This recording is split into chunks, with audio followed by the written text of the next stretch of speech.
Check it out, John. Back by popular demand.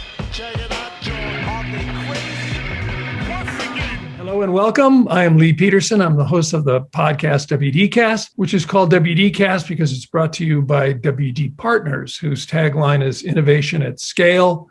They have strategy, design, operations, architecture, engineering, and construction management, which are all pretty crucial in today's retail world. That's WDpartners.com. Thank you, WD, and thanks, Chris, in particular. Today, we have with us a repeat WDcaster, someone who is an expert in the world of digital meets physical, and especially for retail, Jordan Berke. He's the founder of Tomorrow Retail Consultant. And given that title and what's happening at retail today, we had to have him back to see what the progress is out there. So Jordan, how are you doing today? Lee, thanks. Good to see you. Great to be back. Doing well. And you are in Michigan now, right? Ann Arbor, just up the road from you. Could you give everyone a little bit of a refresher on Tomorrow Retail, please? Just tell us what you do and a little bit about how you got here. You did it one other time, so you can abbreviate. Yeah, at Tomorrow, we help retailers accelerate their digital sales and profitability. So we work with leading retailers in the US as well as around the world, and we really look at how they can make their digital channels a strength in their business and use them as a competitive advantage. I spent, Lee, as you know, almost 15 years with Walmart and was responsible for all of our e-commerce efforts in China, which was both developing e-commerce channels, but also bringing digital into the store itself and really revolutionizing what it's like to both shop online and in a physical store. And so bringing a lot of that experience and a team that's worked in digital retail around the world to help retailers really make this an advantage in their business. Yeah, which is huge right now. You're probably a very busy person, I would venture to say. The digital retail era is in full speed. Yeah. Absolutely. Yeah, I think, whatever, like a couple of years ago, there was questions as to what it was. Is it a kiosk? Is it this? Is it that? And I think most retailers at this point in time, whether they were fast to react or slow, know what it is. They know what it is that they have to do, what they can do at this point in time. So the last time we spoke, the world was on fire with COVID. And I think it was April of last year. We didn't know how long we were going to be at home. I remember a couple of conversations about it. We're going to be home like 2 or 3 weeks. Retail had turned, even at that point in time, retail had turned into a pickup and delivery economy. So what's the status as you see it now? Like what's going on out there now? What's the difference, the delta between last April and now? So the digital channel and this on-demand retail world is here front and center. There isn't a retailer that we talk to in the US or even around the world who doesn't realize that digital retail is, if not the most important element of their future, one of the top 3. What's happening is retailers are now looking at making this not just a channel to keep up with their peers or to at least be open to do business, but really a central part of their strategy and making this a differentiator. Yeah, so digital first. I've talked to a number of people who are very involved in the physical element of stores. And when I mention digital first, they get scared or they don't want to talk about it. But that's not, I don't mean that digital prioritizes. It's just that that's the way we think predominantly because that's the way the customer thinks. A little bit of a sidebar question, but in 2020, spending was down overall $600 billion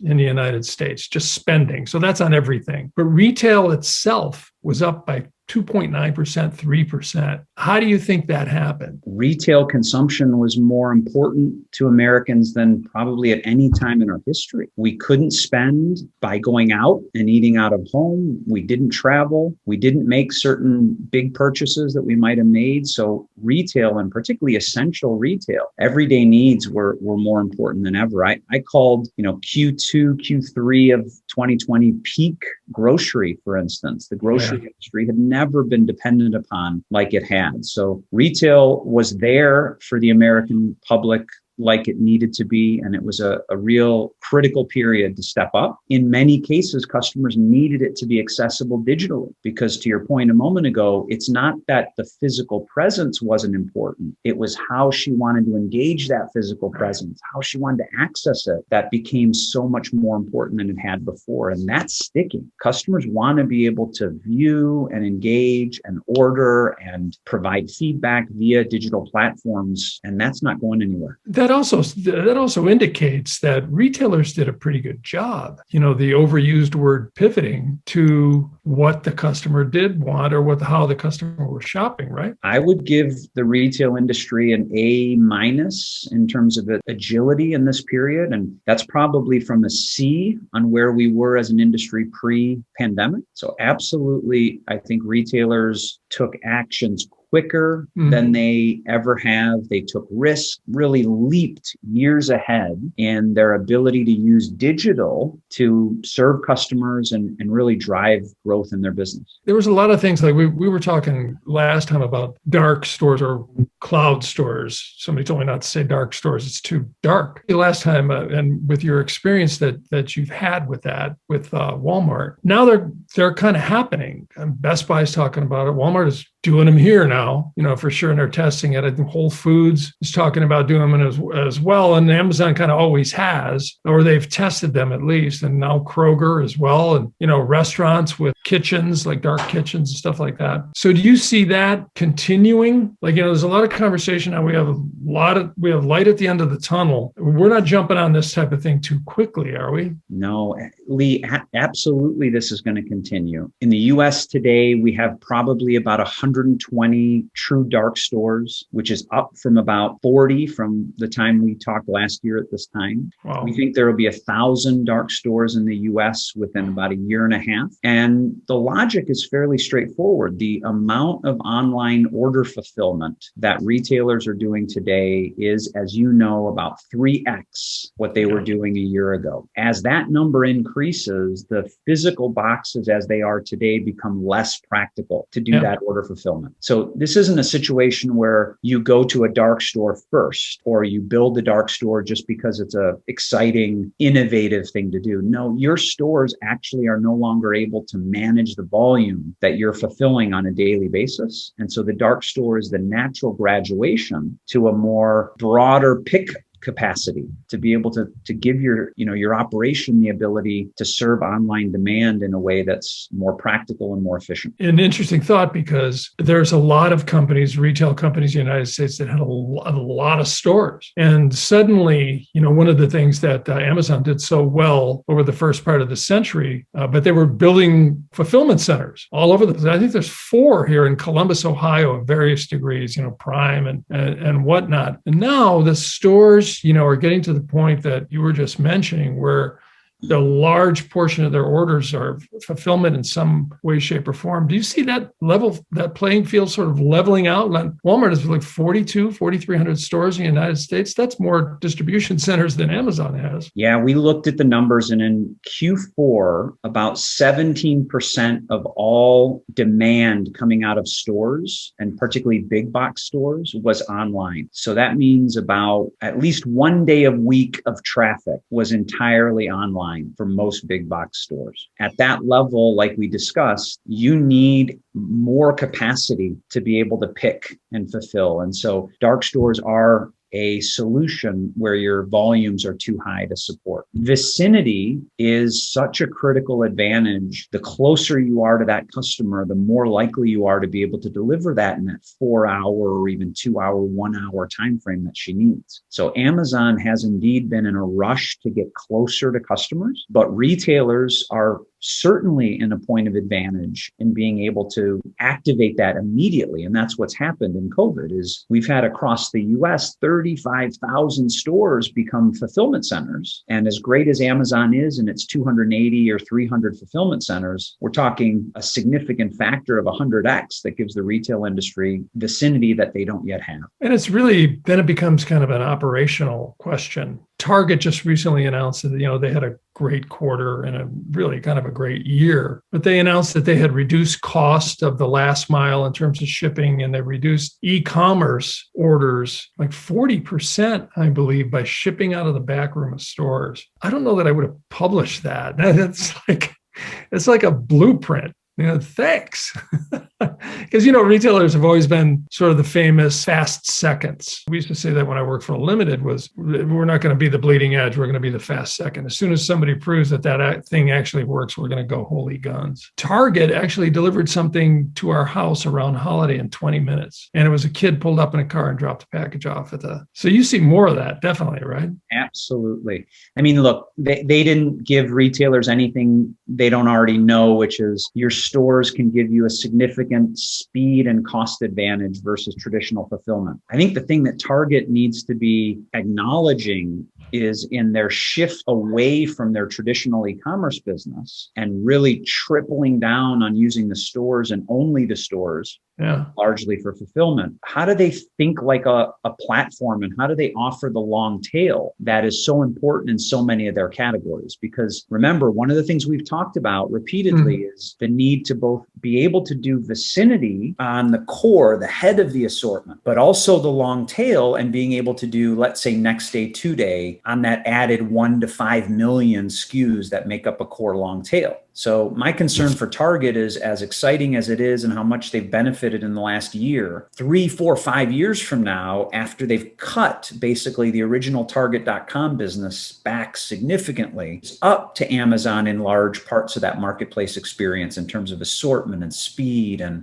searchability. So I really am curious in terms of Target's kind of mid to long-term value prop. Yeah, that is a super interesting question. One of the things that struck me, or you kind of learn from doing business yourself with Amazon, is that, they'll go, well, it's going to be, I want to do free shipping. And it's there the next day, regardless, which means that they actually had the inventory in the warehouse. And looking into it, Amazon assorts their warehouses like you would a store. So in this zip code, let's say, they know exactly to the tune of 80 to 85% of what we're going to order. So then the warehouse, potentially in the future, the warehouse of a store just has to carry, part of that long tail anyway, maybe up to 85, 90%. And then the rest, like if you go way out there on that tail and order like an old Jimmy Buffett piece of vinyl or something like that, you're just going to have to wait a week. Absolutely. That's the brilliance of the platform model. What you just described is the advantage Amazon has in that it has offered that long tail nationally for years. And so what that means is it can build a demand profile on your community that allows them to then put the core assortment closer to you. If you don't have that broad marketplace and that broad platform, all the demand data you have is what's coming into your local store or nearby stores. So what you just described is the advantage of having the marketplace, and where Target, to my point, as they pull back on that, will have far less market data or indication of what's necessary by community because everything's local. And so I'll say it again. I love the local strategy in terms of speed and efficiency. But what a retailer like Target has to consider is longer term, how do they be a true platform? Because being just a local operator is not going to be enough. As great as it is, in this round of digitization, the next round, it will not be enough. It's going to be one of those time will tell things, right? And I'm sure they learned a lot. I heard a lot, and I thought you were going here, but I learned from Target customers that a lot of times their shelves in the stores are empty, so that they're peeling orders for e-com out of the store, like out of the front of the store. So we haven't yet made that transition where we've expanded the back room so that you could have that inventory, that whatever it is, 85% to a zip code number, even in the back room or somewhere. So then you cannibalize the store. So in those instances of people that I talked to, they actually lost sales.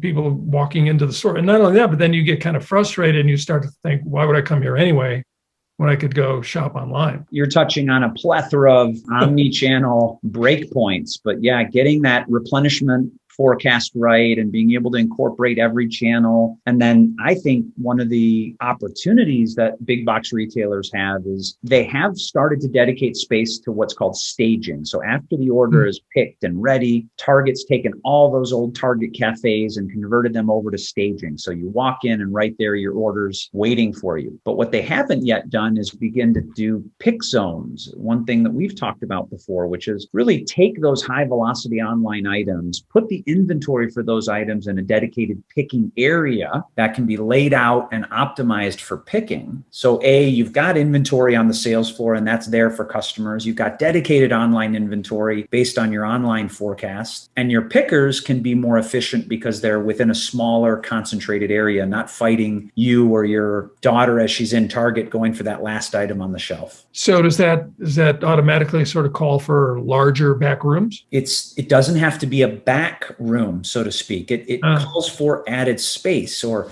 converted space, often from sales floor, sometimes from front end, sometimes prepared meals areas or other underutilized areas now. So it does take allocation. It doesn't necessarily have to be in a back room. We've seen them anywhere in the store where you can find space. You can allocate that and convert it into a pick zone. So speaking of omnichannel issues that have to be solved, have you heard any feedback at all? Because I know it's a personal thing of mine where Whole Foods does this now, which is Amazon, basically. There's more pickers in a store a lot of times than there are people, especially if the weather's bad or whatever it might be. And they have a completely different mission than I do. Have you heard any of those types of, say, complaints? Well, Whole Foods is the prime example, pun intended, in that those boxes were designed probably more than any to be about the in-store experience and the app, really making it as much part of the purchase as the product itself, right? So those stores are really not built for high velocity picking or for pickers to be disrupting your pleasant shopping experience. But around the country, this is the transformation that's happening as retailers are realizing that if 10 or 15% of my traffic is online on demand ordering, I've got to figure this out. So if I'm going to have my sales floor be my pick facility, I'm going to have that experience, and that can be very disruptive to the customer. If I have space for a pick zone, now I can move up to 80% of my picking into this dedicated pick only space. Customer, no issue, doesn't shop in that space. It's for online only. If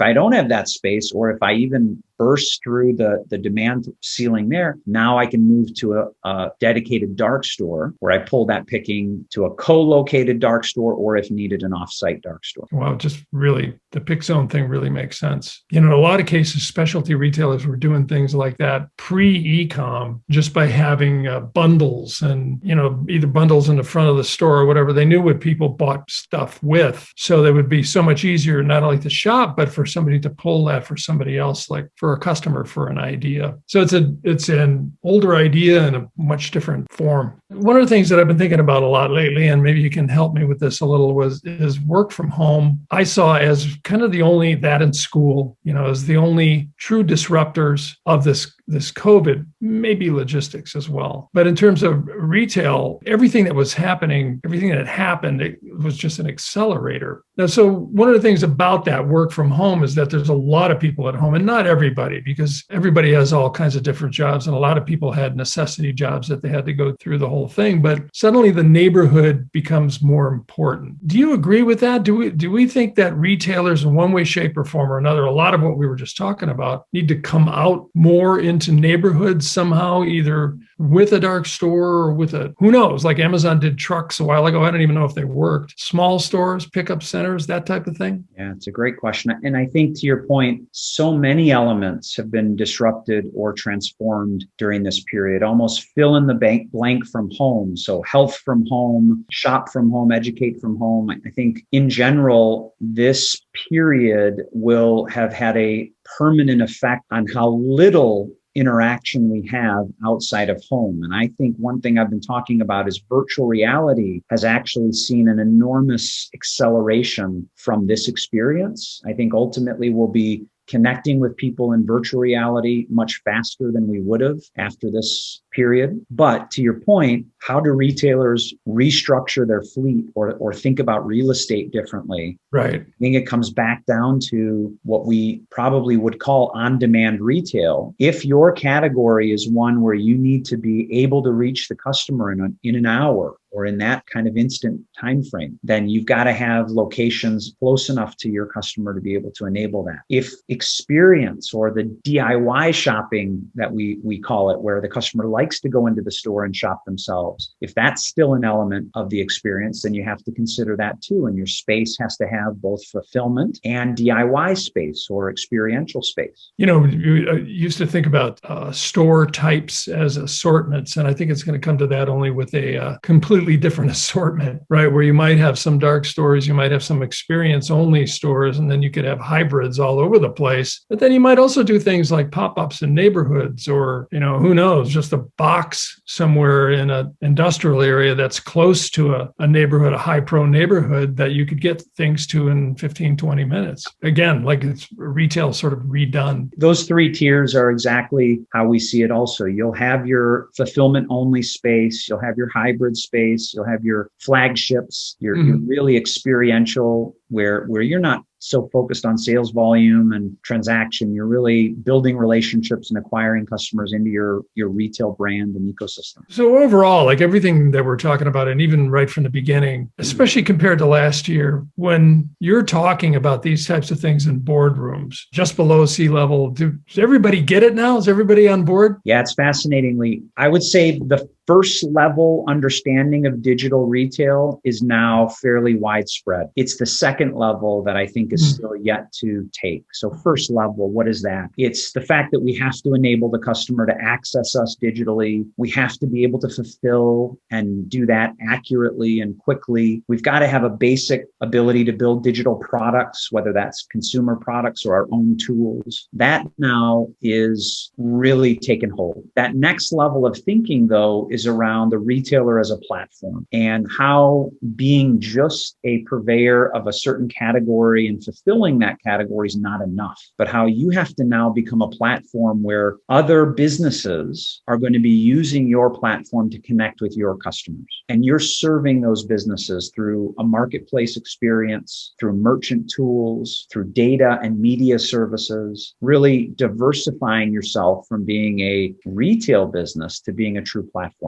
A commerce enabler. That will be a tough one. I think, and Walmart, to their credit, grasped it pretty quickly with the marketplace idea. Okay, so in your mind, who's doing it right now? Any brand anywhere, who's out there really killing it right now? Yeah, I'm going to say, Lee, I'm going to go with two S's. I'm going to say Starbucks and Sam's Club. I think all of us would have assumed Starbucks would have seen a 50, 60% decrease in sales as a result of the pandemic. I mean, how could that not happen, right? People like myself stopped into Starbucks. You and I shared this habit. We were daily Starbucks visitors. I would work out of Starbucks. I'd meet friends in Starbucks. It was such a part of life that many of us, I think, figured these folks were in trouble. The fact that they built their digital platform over the subsequent previous 7 years, and they'd gotten that digital flywheel moving, meant that actually they saw very minimal sales loss because of how great